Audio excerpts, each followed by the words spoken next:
Genesis 3. Now the serpent was more cunning than any beast of the field which the Lord God had made. And he said to the woman, Has God indeed said, You shall not eat of every tree of the garden? See how he lies, eh? God didn't say you can't eat it. In fact, he said you can eat of every tree except the one. Then listen to the woman's answer. And the woman said to the serpent, We may eat the fruit of the trees of the garden. But of the fruit of the tree which is in the midst of the garden, God has said, You shall not eat it. And she adds, Nor shall you touch it, lest you die. Now the serpent again blatantly lies and says, Then the serpent said to the woman, You shall not surely die. But just think what he's got on her now, because if she touches it, she's not going to die, because the Lord didn't say you can't touch it. He said you can't eat it. So now if she touches it or holds it and she doesn't die, now he continues to lie to her. He says, You see, for God knows that in the day you eat of it, your eyes will be opened and you will be like God, knowing good and evil. So when the woman saw that the tree was good for food and that it was pleasant to the eyes and a tree desirable to make one wise, she took of its fruit, didn't die, and ate. She also gave to her husband with her, and he ate. So the question is, where was Adam during all this time when this dialogue is going on? This conversation is happening between the woman and the serpent. Then the eyes of both of them were opened, and they knew that they were naked. And they sewed fig leaves together and made themselves coverings.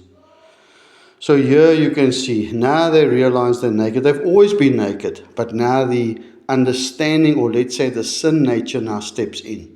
And they try and hide their nakedness because now they're ashamed. And what do? They take fig leaves, not apple leaves, fig leaves. And they heard the sound of the Lord God walking in the garden in the cool of the day. And that's interesting. They heard the sound of the Lord God walking in the garden. And Adam and his wife hid themselves from the presence of the Lord among the trees of the garden. Then the Lord God called to Adam and said to him, Hey, Adam, where are you? So he said, I heard your voice in the garden, and I was afraid because I was naked, and I hid myself. And he said, Who told you that you were naked? Have you eaten from the tree of which I commanded you that you should not eat?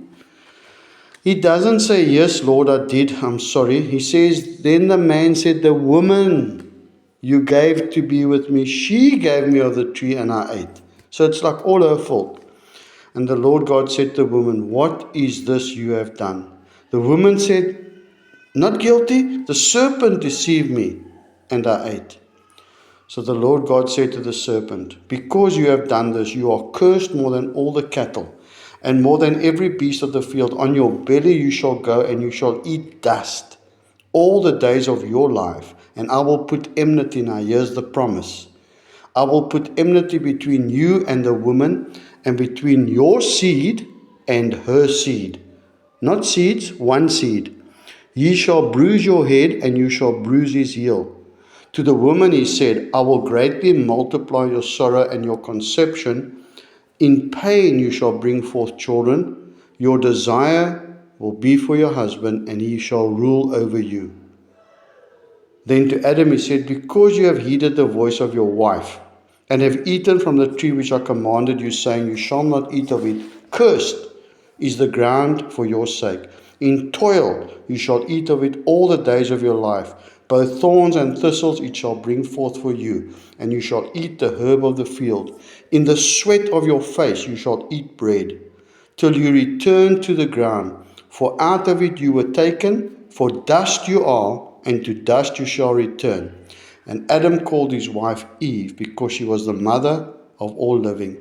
And also Adam and his wife, the Lord God made tunics of skin and clothed them. See, what we don't see here is the animal sacrifice, the first animal sacrifice, to give them an animal skin. So the shedding of blood to cover their sin. Then the Lord God said, Behold, the man has become like one of us, speaking to the Godhead, knowing good and evil. And now lest he put his hand and take also of the tree of life and eat and live forever. Therefore, the Lord God sent him out of the Garden of Eden to till the ground from which he was taken. So he drove out the man, and he placed cherubim at the east of the Garden of Eden and a flaming sword, which turned every way to guard the way to the tree of life.